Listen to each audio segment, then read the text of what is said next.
How's it going, everyone? In today's video, I'm going to show you on how you can make a custom attempt counter in Geometry Dash. So the first thing that we have to do is to add this multiple triggers. So it's going to be the option trigger. The second one is going to be the pickup trigger. And the last one is going to be the item persist. So you just want to, of course, add your counter by selecting this option. And from here, let's give it a group.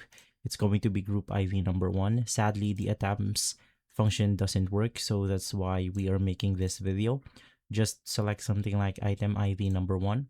And then let's head over to pickup.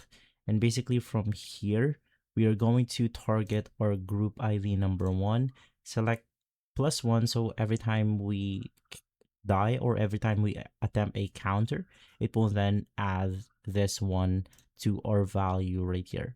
So in order to maintain this value every time we attempt, we need the item persist option. In here, click added object, select the same thing, which is the item ID number 1, and then select persistent and then click OK.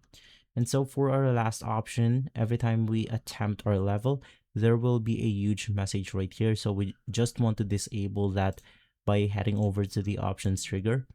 From here, disable the hide attempts option and then click OK, and then you should be good to go. So every time we do an attempt, it should go ahead and add every time right here. And so if this video has been helpful, leave a like, subscribe, and follow us for more videos like this. Thanks for watching.